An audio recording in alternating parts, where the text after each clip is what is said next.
Bismillahirrahmanirrahim. Alhamdulillahi ala kulli ni'matin mubarakan fih. Summa alhamdulillahi ala kulli hal wa na'udzu bika min kulli hali ahlin nar. Allahumma salli wa sallim wa barik ala nabiyyina Muhammadin wa ala alihi wa ashabihi ajma'in wa man tabi'ahum bi ihsanin ila yaumiddin, amma ba'du. Hadirin kaum muslimin muslimat yang dimuliakan Allah, kita pada saat ini diberikan kenikmatan oleh Allah berkumpul pada majelis yang mulia, majelis ilmu, dan kita niatkan hati kita semua untuk memahami agama Allah melalui majelis ini, dan semoga kita menjadi orang-orang yang faqihun, orang-orang yang mengerti, orang-orang yang terus memahami ajaran-ajaran Islam dengan belajar di majelis ilmu Ahad pagi yang rutin dilaksanakan ini dengan sehat wal-afiyah. Amin ya rabbal alamin. Salawat serta salam semoga tercurahkan pada Nabi kita Muhammad sallallahu alaihi wasallam yang memberikan teladan bagi kita semuanya, membawa, membimbing, mendidik kita semuanya untuk menuju hidayah Allah Subhanahu wa taala. Dan kita orang-orang yang beriman diperintahkan oleh Allah Subhanahu wa taala untuk selalu bersolawat atas Nabi. Innallaha wa malaikatahu yusalluna 'alan nabi ya ayyuhalladzina amanu sallu 'alaihi wasallimu taslima. Kita orang-orang yang beriman selalu diperintahkan untuk bersolawat atas Nabi, mendoakan keselamatan Nabi, dan kita kelak insyaallah akan mendapatkan syafaat Nabi Muhammad di yaumil qiyamah, yaumul hisab, dan kita semua menanti syafaat itu. Bahkan umat Nabi yang lain pun juga meminta syafaat kepada Nabi kita Muhammad. Kaum muslimin muslimat yang dirahmati Allah, pagi ini tema kita adalah menjadi orang mukmin yang utama dan cerdas. Bagaimanakah kita seorang mukmin yang utama dan bagaimanakah kita seorang mukmin yang cerdas? Kita harus bisa merenung, merefleksi pada diri kita. Ternyata diri kita ini diciptakan oleh Allah keadaan yang sempurna, fi ahsani taqwim, dengan keadaan yang sempurna.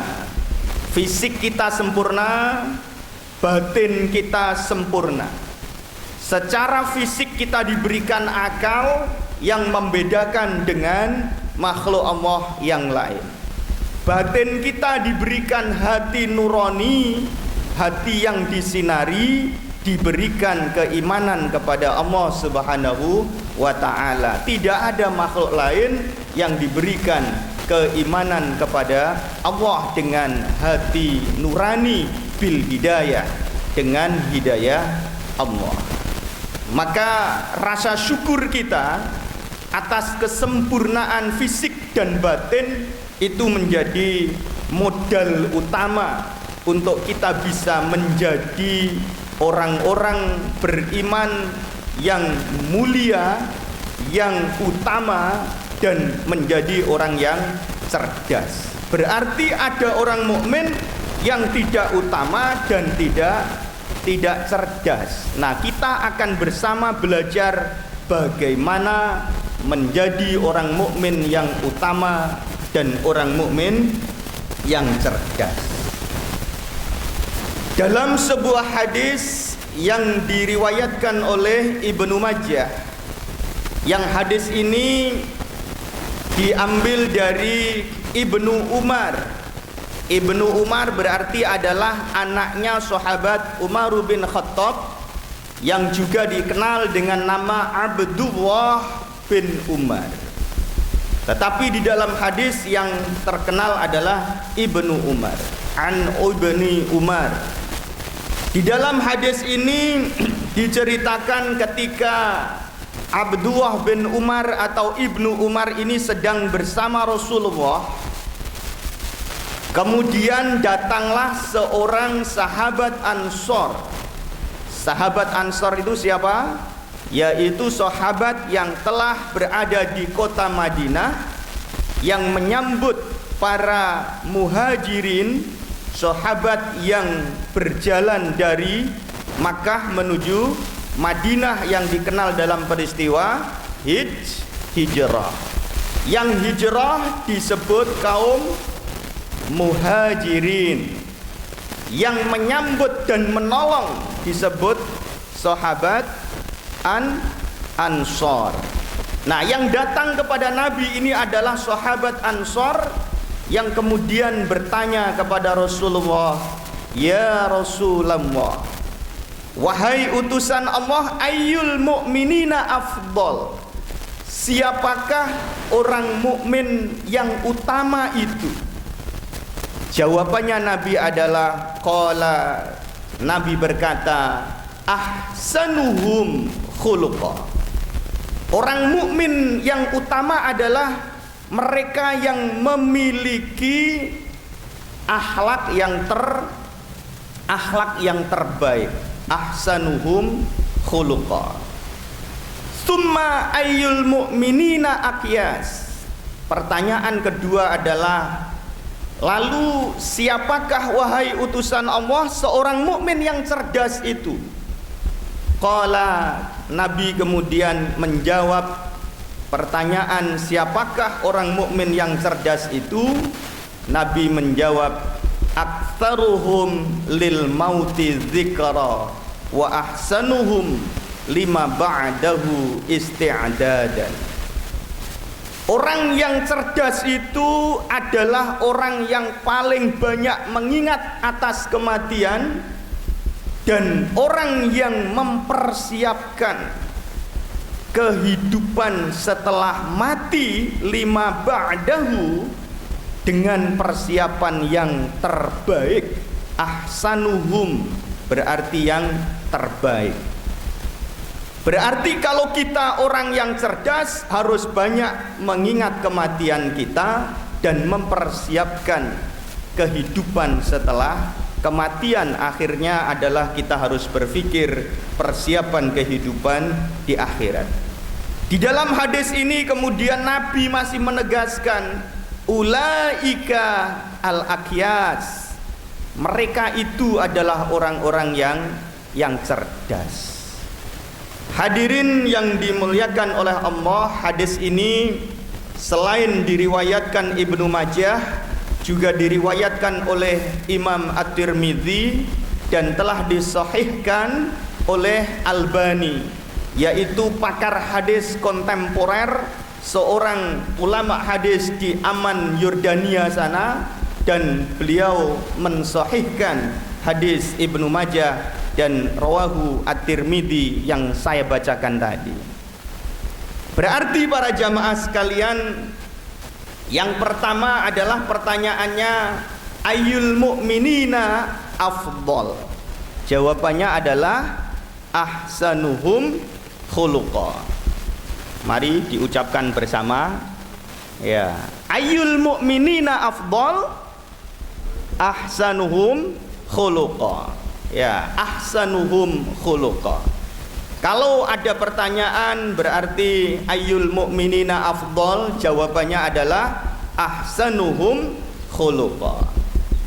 Nah, kalau kita memahami jawaban Nabi ini, berarti tingkatan akhlak mulia itu adalah menjadi ukuran bagi kita menjadi orang-orang yang utama. Kalau sudah utama itu berarti punya karakter berbeda dengan orang mukmin yang lain.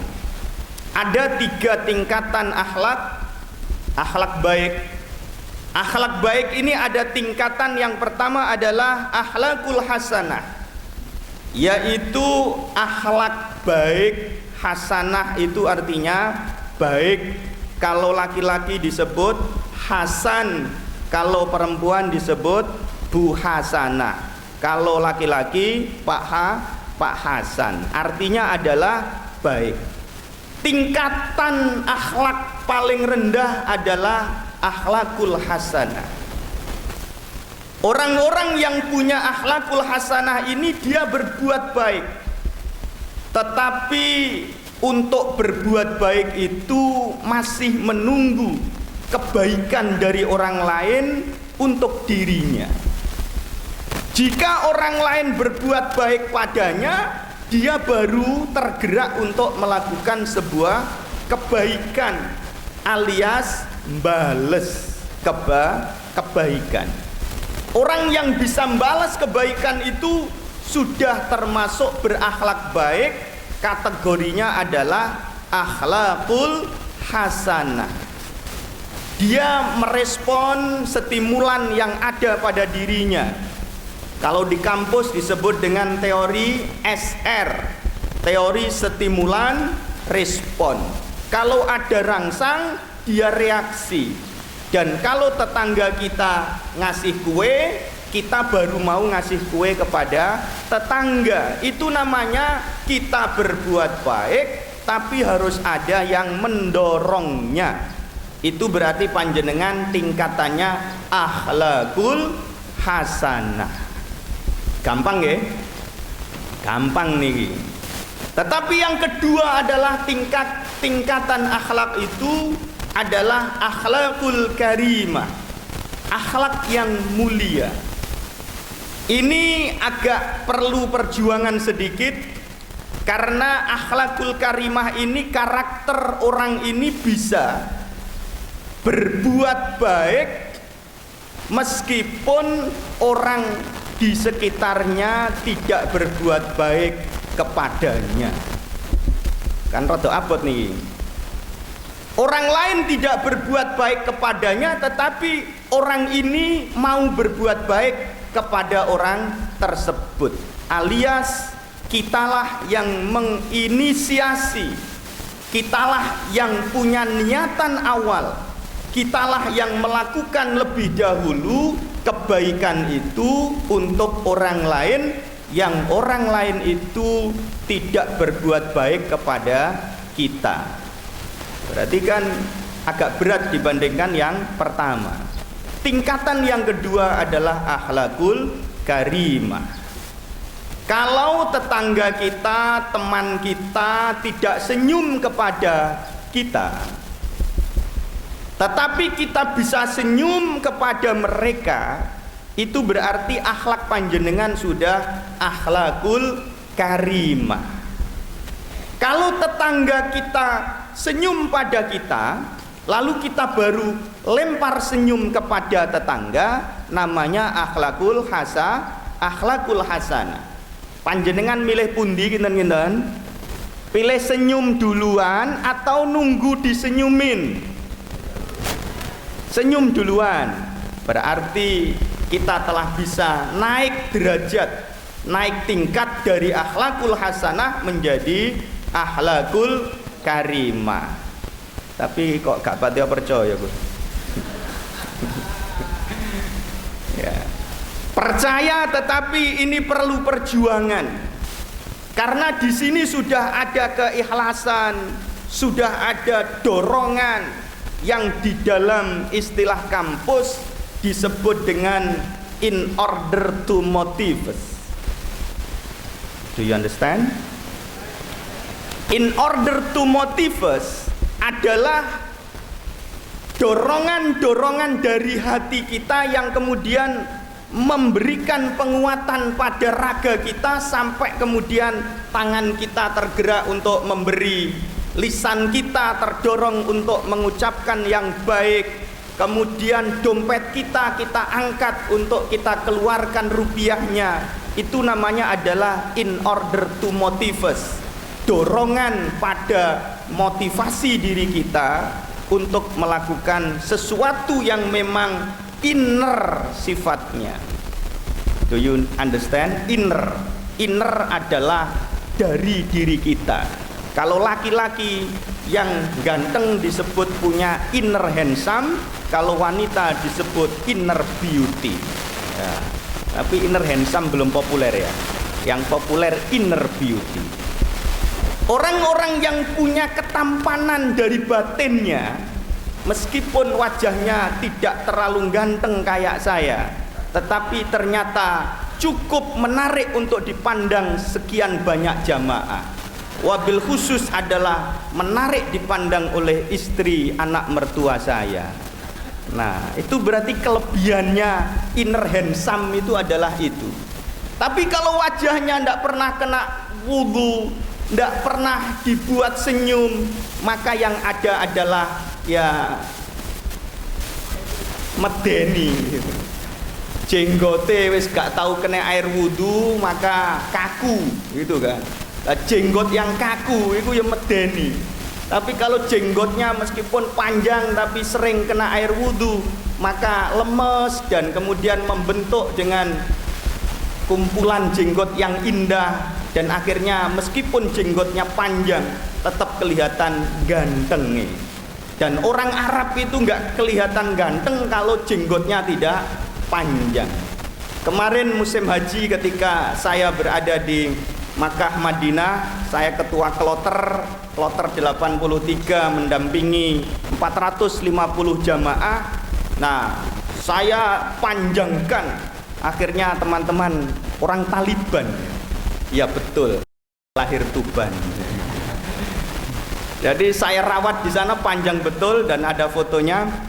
Nah, itu ternyata orang Arab itu gantengnya diantaranya diukur dari jenggotnya, dan itu sunnah Rasulullah Muhammad SAW. Rapikanlah kumis dan panjangkanlah jenggotnya. Nah, tetapi kalau saya panjangkan jenggot saya, itu ternyata kata teman saya, ndak pantes, awakmu kurang dukur sidik. Ya oke, kalau begitu jenggot saya potong tapi tetap ada jenggotnya gitu. Kok ada saja yang komentar gitu. Ketika saya panjangkan katanya kurang dukur sidik awakmu, gak patio pantes gitu. Ya nggak imbang katanya. Ya udah saya potong agak pendek tapi pasti berjenggot, sunnah Rasulullah Muhammad SAW. Ya Bapak Ibu sekalian, ketika kita berakhlakul karimah, berarti kita itu punya keikhlasan untuk melakukan kebaikan-kebaikan yang itu kebaikan dirasakan oleh orang lain. Bahkan kita menjadi inspirator bagi mereka, teladan bagi mereka, yang kemudian mereka juga berbuat baik kepada kita. Itu namanya in order to motivate us. Yang kedua itu ada namanya because of motive. Ya, bahasa Inggrisnya dengan kan gak patio bagus ya. Maka harus saya terjemahkan. Because of motives adalah sebab-sebab dorongan itu muncul. Jadi kita melakukan kebaikan itu pasti ada sebab. Panjenengan hadir ke sini adalah sebuah kebaikan. Apa yang mendorong? Tidak hanya satu, pasti dua, pasti tiga, dan itu disebut dengan sebab-sebab dorongan kebaikan itu muncul. Bahasa Inggrisnya disebut dengan because of motive. Ya, sebab-sebab dorongan itu. Bahasa Inggris jenengan ini kan kalah dengan anak-anak TK Australia, itu pasti kalah. Yakin saya? Nggak, betul nggak? Ya, bahasa Arabnya jenengan yo kalah dengan anak-anak TK Arab Saudi sana, pasti kalah. Hum mahirun fil lughatil arabiyyah. Ya, mereka mahir dalam bahasa Arab. Kalau di Masjid Nabawi saya sering melancarkan bahasa Arab saya itu dengan cara berkomunikasi dengan anak-anak SMP, anak-anak SD kelas 6, ibtidaiyah di madrasah sana. Yang kalau kita lihat di Masjid Nabawi, setiap habis maghrib itu mereka halakoh, lingkaran kecil, dipandu satu ustadz, setoran hafalan hadis, setoran hafalan Al-Quran. Lah yang antri menghafalkan biasanya saya jadikan sasaran untuk praktek bahasa Arab saya gitu. Nah ternyata bahasa Arab saya masih kalah lancar dengan mereka.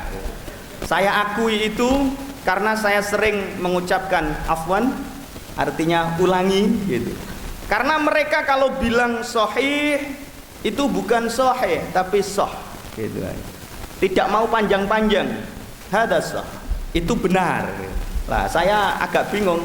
Afwan, hada sah. Sahih khair. Nah, itu baru paham. Nah, hadirin yang dimuliakan Allah Subhanahu wa taala, panjenengan hadir di sini mungkin satu karena diajak suaminya atau sebaliknya karena diajak istrinya. Yang kedua, karena sudah ada pemahaman bahwa mengaji itu hukumnya wajib dan seterusnya. Berarti banyak faktor yang menyebabkan kita melakukan sebuah kebaikan. Tetapi jika dorongan itu makin kuat, kita berarti bisa menjadi orang yang berakhlakul karimah. Yang ketiga, jamaah sekalian, orang yang berakhlak baik lalu berakhlakul karimah, maka harus naik kelas menjadi akhlakul azimah. Akhlakul azim adalah akhlak yang agung, akhlak yang paling tinggi, dan inilah akhlaknya Rasulullah Muhammad sallallahu alaihi wasallam. Wa innaka la'ala khuluqin azim, dalam surah Al-Qalam ayat 4 nanti dibuka.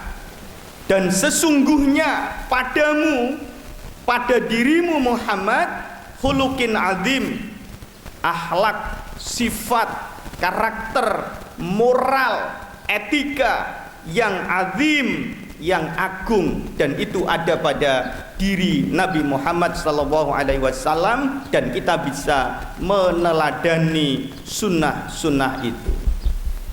Karakter orang yang tertinggi akhlaknya akhlakul azimah adalah orang-orang yang bisa berbuat baik kepada orang lain padahal orang lain itu menyakitinya. Ini berat banget ini.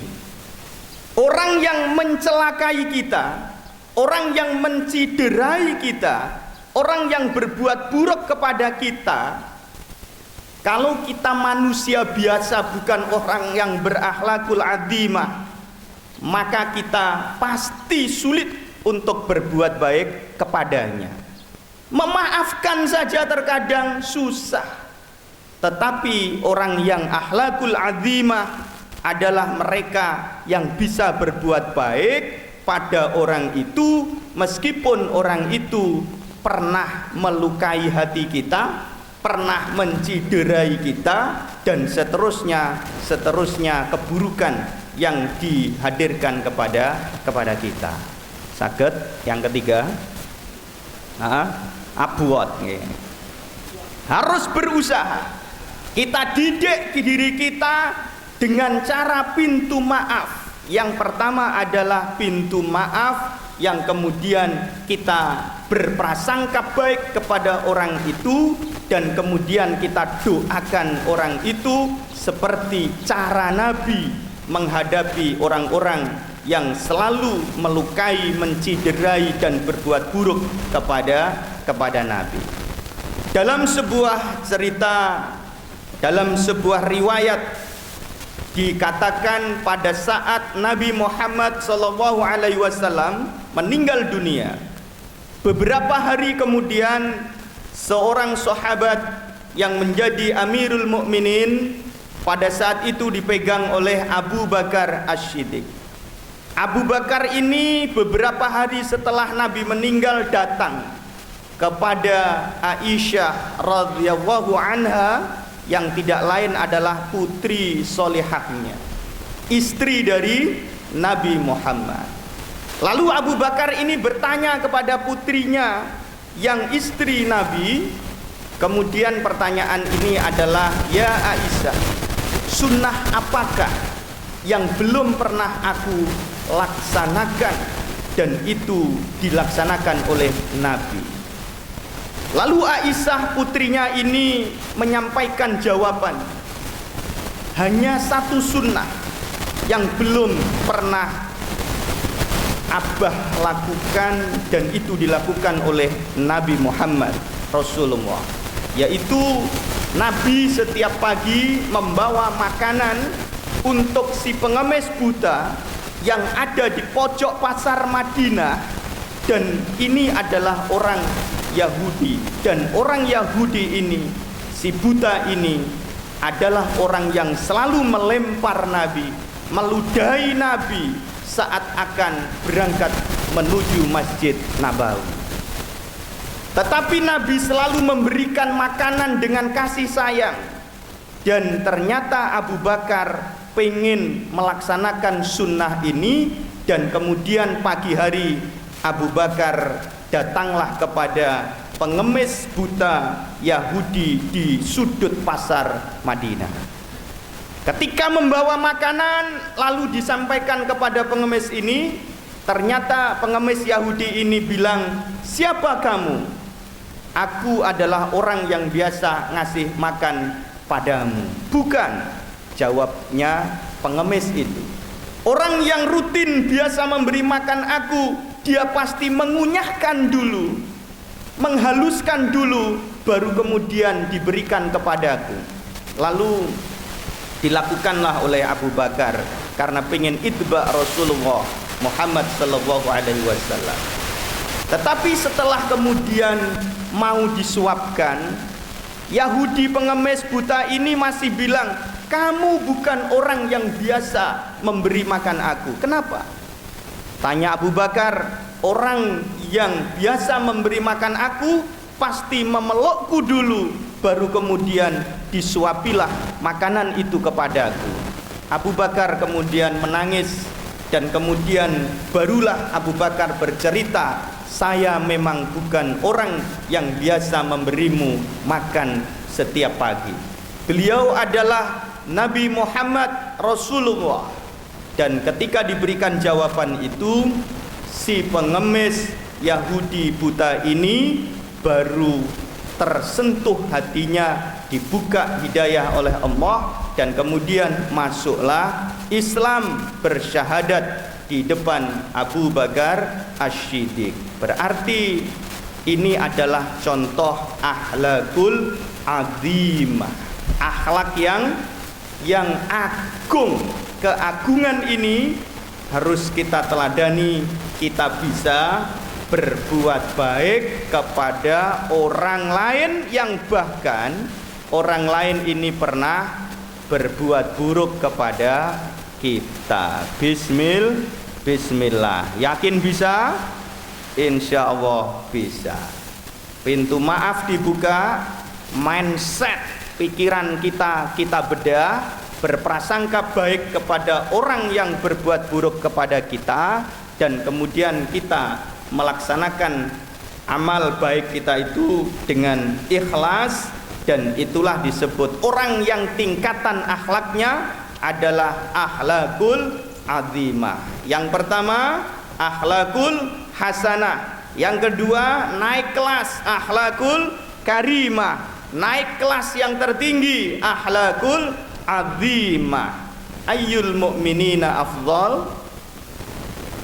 Lupa jawabannya apa? Ahsanuhum khuluqa. Silakan dijawab dengan keras. Ayyul mu'minina afdal? Ya, natakallam bil lughatil arabiyyah. Kita bicara dengan bahasa Arab. Pertanyaan ayyul mu'minina afdal dijawab dengan ahsanuhum khuluqa, yaitu orang yang paling bagus akhlaknya. Yang kedua para jamaah, pertanyaan dalam sebuah hadis tadi adalah ayyul mu'minina akyas? Siapakah orang mukmin yang cerdas? Akyas itu artinya cerdas. Berarti kalau pengen punya putu sing cerdas, namakan akyas. nama yang bagus. Muhammad Aqyas bin Syukur. Nah, itu kan bagus berarti kan? Ya, itu nama adalah doa. Maka kalau kita kasih nama Muhammad Aqyas, nah berarti doa kita adalah pada anak itu semoga menjadi orang yang cerdas. Yang sekarang istrinya hamil berarti dapat inspirasi pilihan nama. Begitu ya. Yang mau punya cucu ya namakan Muhammad Aqyas. Gitu. Nah, Ayyul mu'minina Aqyas, jawabannya adalah aktsaruhum lil mauti dzikra. Agak panjang ini. Aktsaruhum lil mauti dzikra. Aksar itu dari kata katsirun, banyak. Kalau aksar berarti sangat banyak. Kabirun artinya besar. Akbar paling besar. Nah, aktsaruhum lil mauti dzikra, orang yang paling banyak mengingat kematian. Lanjutannya adalah wa ahsanuhum lima ba'dahu isti'dadan. Kalau yang ini tidak saya suruh mengucapkan karena panjang, hafalkan piyambak tenggriya panjenengan. Aktsaruhum lil mauti dzikra wa ahsanuhum lima ba'dahu isti'dadan. Ya, daripada nanti klagepen ya, ngucapkannya ndak bareng kan malah nggak serempak. Ya, silahkan dihafalkan. Orang yang cerdas adalah yang sering dan paling banyak mengingat atas kematian dan mempersiapkan kehidupan setelah mati dengan persiapan ahsan, persiapan yang terbaik. Isti'dadan artinya adalah persiapan. Isti'dadan lima ba'dahu isti'dadan. Mereka mempersiapkan. Panjenengan apakah sudah mempersiapkan kehidupan setelah kehidupan dunia ini dengan yang terbaik? Jawabannya adalah hanya kita dan Allah Subhanahu wa taala yang mengetahui. Tetapi para jamaah sekalian, orang yang cerdas ternyata bukan diukur dari akademiknya, pendidikan formalnya, keluasan wawasannya, tetapi orang yang cerdas adalah diukur dari seberapa sering dia ingat atas kematian dan seberapa bagus mereka mempersiapkan kehidupan setelah kematian ini. Kalau saya merenungkan, memahami hadis ini, ternyata Rasulullah adalah orang-orang yang visioner. Rasulullah adalah orang yang memikirkan jangka panjang. Oleh karena itu kita harus tiru cara berpikir ini. Kalau kita masih muda, maka jangan berpikir kehidupan masa muda, tetapi persiapkanlah, pikirlah masa dewasa nanti. Kalau kita sudah mulai bekerja dewasa, kita tidak perlu berpikir tentang pekerjaan kita, tetapi pikirkanlah nanti ketika kita pensiun.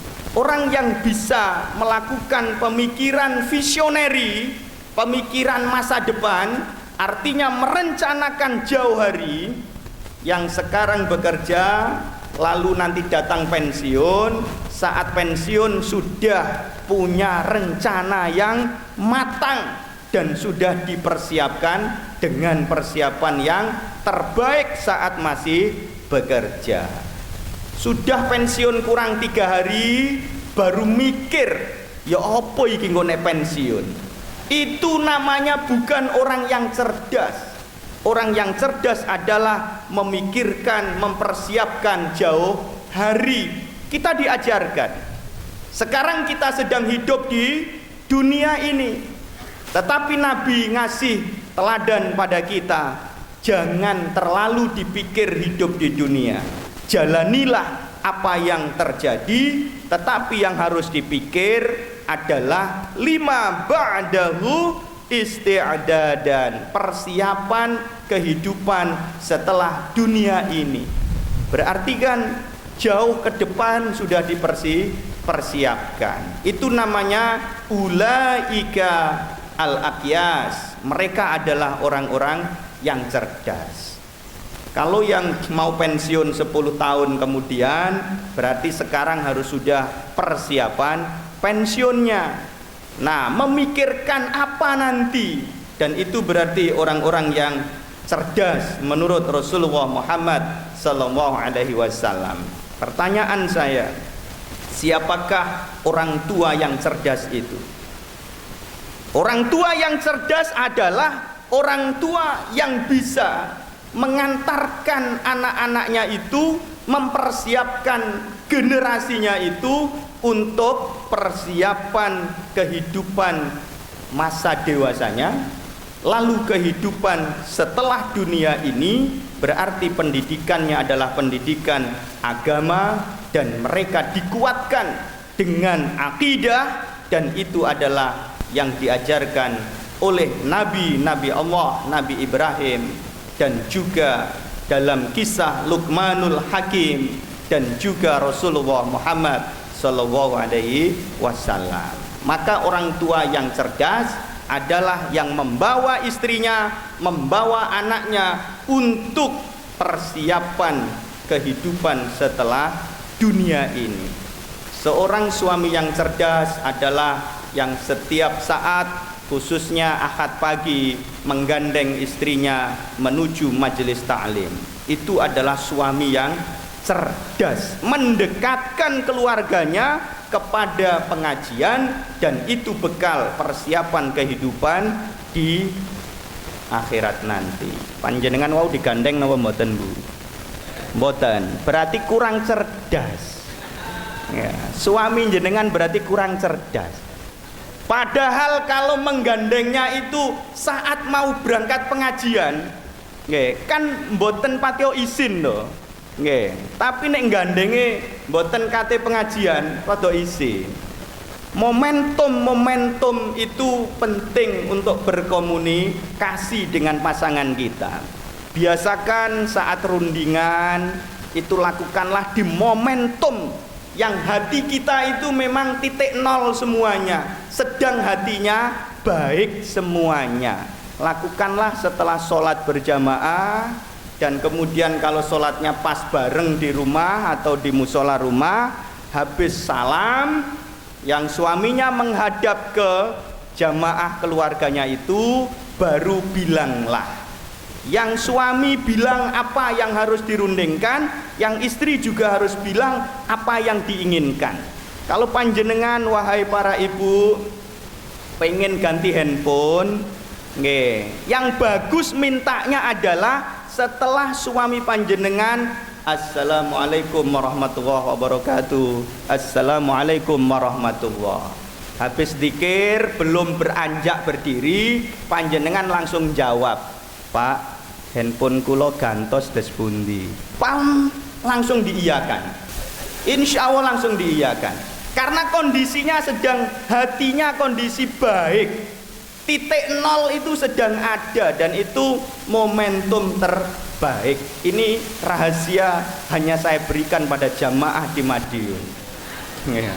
Jangan bilang siapa. Untuk merayu suami, lakukanlah pada momentum yang terbaik. Kalau tidak pada waktu itu, ya lakukan saat perjalanan menuju pengajian ini. Karena apa? Ketika kita sedang berada dalam kebaikan, maka hati kita itu hati yang penuh dengan hidayah Allah Subhanahu wa ta'ala. Ada napa, Bu? Kalau kok pireng selenting, oh berarti suami saya sering-sering tak ajak pengajian. Ya, sehingga ngerayunya saat berangkat pengajian. Di dalam surah Al-Baqarah ayat 133, Allah berfirman, dan firman ini adalah menegaskan kepada kita untuk menjadi orang-orang yang cerdas sesuai hadis Rasulullah, ulaika al-aqyas, mereka adalah orang-orang yang cerdas. Am kuntum syuhada'a idza hadara Ya'qubal mauta, apakah kalian menjadi saksi ketika maut akan menjemput Yakub, yaitu Nabi Yakub. Idz qala li banihi, ketika Nabi Yakub itu berucap, berkata, berwasiat, bertanya kepada anaknya, ma ta'buduna mim ba'di, apa yang akan kau sembah setelah aku meninggal nanti? Qalu, anaknya kemudian menjawab, nahnu na'budu ilahaka wa ilaha abaika Ibrahim wa Ismail wa Ishaq ilahan wahida wa nahnu lahu muslimun. Nanti dibuka di surah Al-Baqarah ayat 133. Ayat ini menginspirasi kita semuanya. Ternyata orang tua yang cerdas adalah menjelang meninggal pun yang ditanyakan adalah persiapan untuk akhirat. Lima ba'dahu isti'dadan, bukan ma ta'kuluna min ba'di, bukan apa yang kamu makan setelahku. Itulah yang sering kita khawatirkan. Maka panjenengan siapkanlah pertanyaan seperti pertanyaannya Nabi Yakub kepada ahli warisnya ketika nanti kita mendekati syakaratul maut. Tulislah di pinggir bantalnya, berarti panjenengan pun siap nih ya. Tulis di pinggir bantalnya, ma ta'buduna mim ba'di, pertanyaan untuk keluarga kita.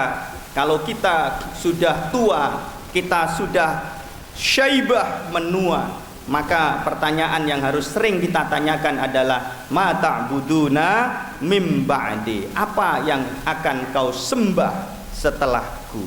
Jawabannya adalah anaknya Yakub yang berjumlah 12 putra dan putri.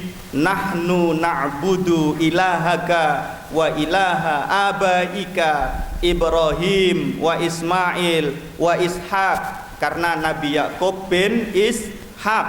Nabi Yakub adalah putranya Nabi Ishaq. Hadirin yang dimuliakan oleh Allah, kalau kita pengen menjadi orang-orang yang cerdas, berarti kita punya karakter berpikir yang sangat jauh. Dan ini berarti seorang planner, perencana yang hebat. Dan Nabi kita adalah juga seorang perencana yang hebat. Kita punya kecerdasan IQ, kita punya kecerdasan EQ, kita punya kecerdasan SQ, dan yang terakhir, teori terbaru, kita punya kecerdasan adversity quotient, kecerdasan ketahan malangan. Jadi diri kita ini punya 4 kecerdasan: kecerdasan pikir, kecerdasan emosi, kecerdasan hati spiritual, dan yang keempat adalah adversity quotient, kecerdasan ketahan malangan. Orang-orang yang tahan malang, telaten, orang-orang yang punya sabar yang kuat, orang-orang yang punya keuletan, itu ternyata juga bisa menjadi orang-orang yang sukses. Bahasa Jawanya adalah modal gelibet akhirnya dapat. Orang yang punya jiwa gelibet itu berarti punya kecerdasan adversity, kecerdasan yang keempat. Dan itu adalah juga bagian dari modalitas kecerdasan yang diberikan oleh Allah kepada kita. Orang yang istiqomah, orang yang punya karakter konsisten, orang yang punya karakter tabah, itu biasanya mereka juga mendapatkan kesuksesan hidup, dan mereka juga menjadi orang-orang yang cerdas, yaitu disebut dalam hadis ulaika al-aqyas. Kalau Nabi kita ternyata menjadi orang-orang yang akhlaknya azim, orang yang punya kecerdasan yang kuat, maka kita baca ayat Allah, laqad kana lakum fi rasulillahi uswatun hasanah liman kana yarjullaha wal yaumal akhir wa dzakarallaha katsira. Dan ini adalah perintah Al-Qur'an, maka kita ittiba kepada Rasulullah Muhammad sallallahu alaihi wasallam. Siapakah pedagang yang cerdas itu? Siapakah guru yang cerdas itu? Yaitu guru yang menjadikan profesinya untuk selalu mengajarkan kebaikan, dan kebaikan itu kemudian menjadi persiapan untuk kehidupan di akhirat. Pedagang yang cerdas bukan yang selalu mencari untung besar, tetapi pedagang yang cerdas adalah yang menggunakan profesi berdagangnya itu untuk ta'awun, menolong orang lain, dan setiap transaksinya dilakukan antaradzim minkum, saling ridho, penjualnya ridho, pembelinya ridho. Dan itulah konsep bermuamalah, berdagang di dalam Islam, lit ta'awun wa antaradzim minkum. Nah, sekarang yang terjadi, para pedagang kapitalis itu mereka menyengsarakan pembeli, menyengsarakan kreditor, dan orang-orang yang kredit itu ternyata akhirnya tidak ridho. Bungane kok cek gede nih, gerundel teng ati, itu namanya adalah bukan antaradzim minkum. Maka jamaah sekalian, jika kita ingin menjadi orang-orang yang cerdas, orang-orang yang mukmin utama, prinsipnya adalah bagaimana kita selalu bisa berusaha giving more, memberi lebih. Apa yang kita punya itu kita berikan dengan lebih. Kalau ada teman kita datang ke kita karena kesulitan suatu hal, nyambat ke kita, Ustadz tolong saya dipinjami 1 juta, lalu panjenengan bisa memberi 2 juta, kira-kira orangnya senang ataukah tidak? Ya pasti susah. Karena susahnya kula mboten saged nyaur nek panjenengan paringi 2 juta. Itu namanya penghutang yang baik. Ya.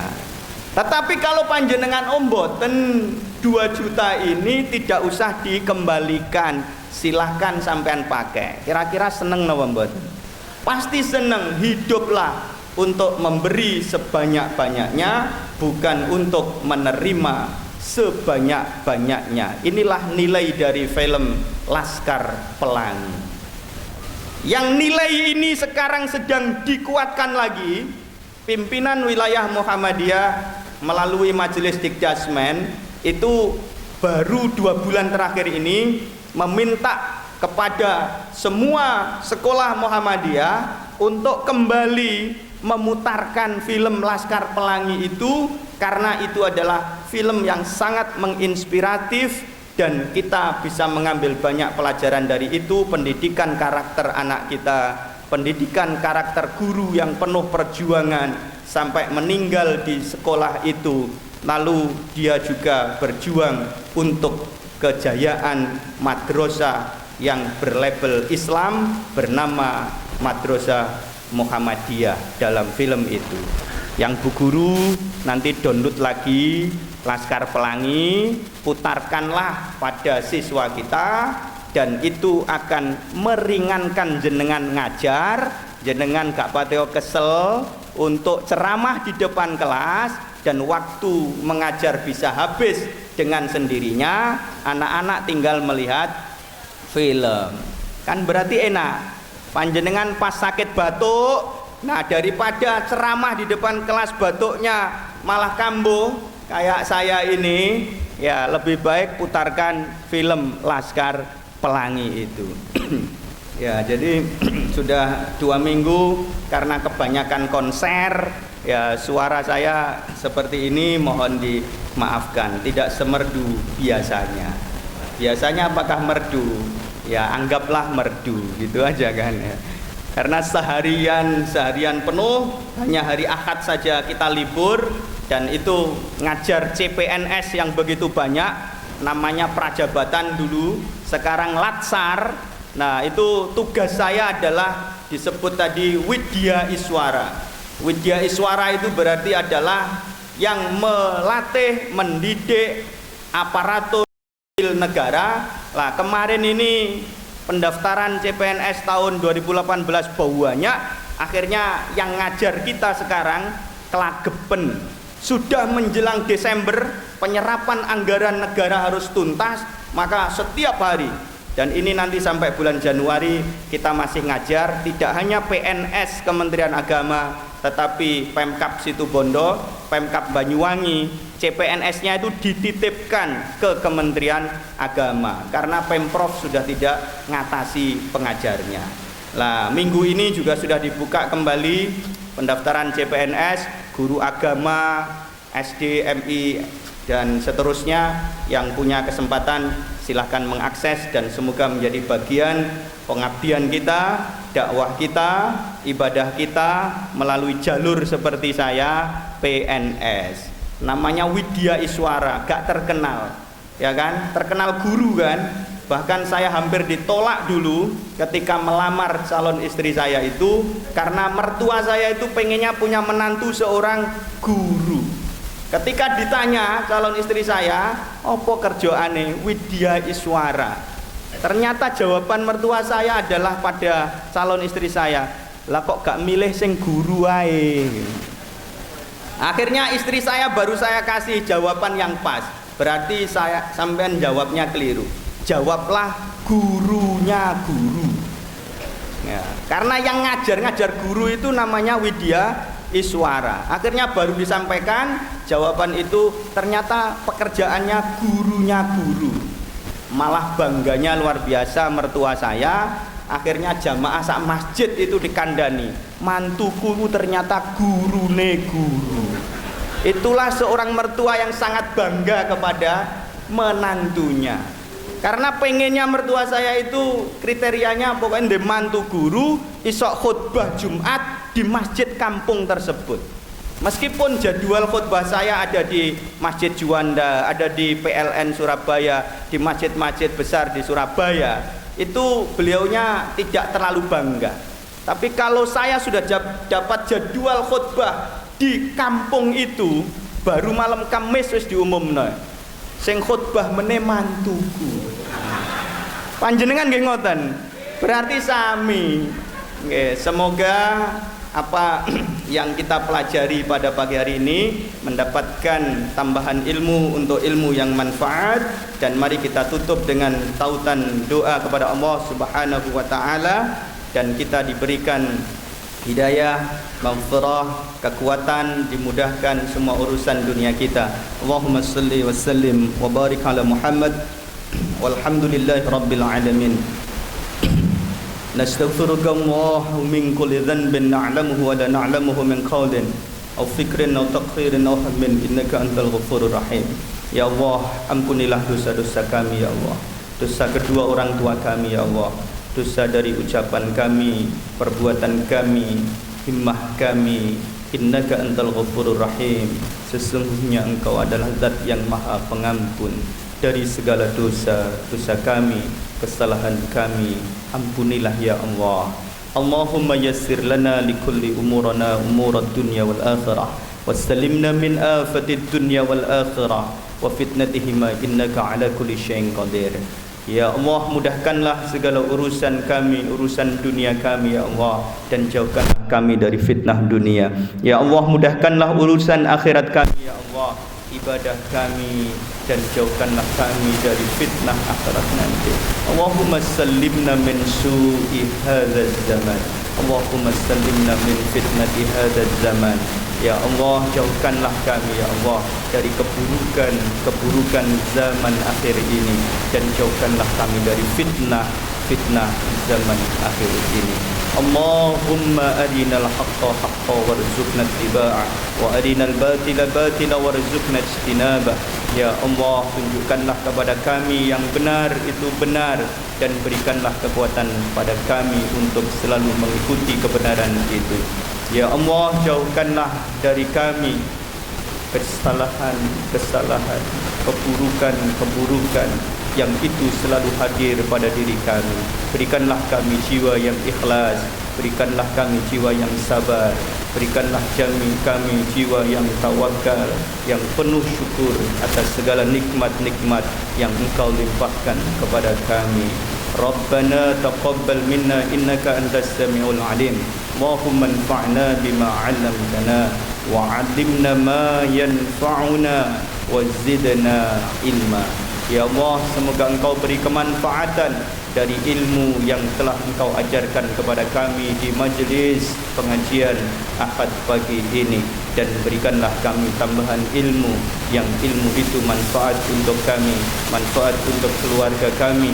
Berikanlah kami kekuatan untuk mengamalkan semua ilmu yang telah kami dapatkan, dan kesempurnaan hidup kami, kesempurnaan beragama kami, kesempurnaan iman kami, kesempurnaan hati kami menjadi pribadi-pribadi yang soleh, pribadi-pribadi yang solihah, dan Engkau berikan kami kesempatan untuk beribadah, kesempatan untuk menjadi orang-orang yang husnul khatimah. Amin amin ya mujibas sa'ilin.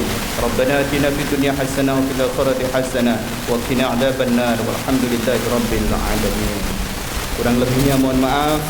Akhiran billahi taufiq wal hidayah. Assalamualaikum warahmatullahi wabarakatuh.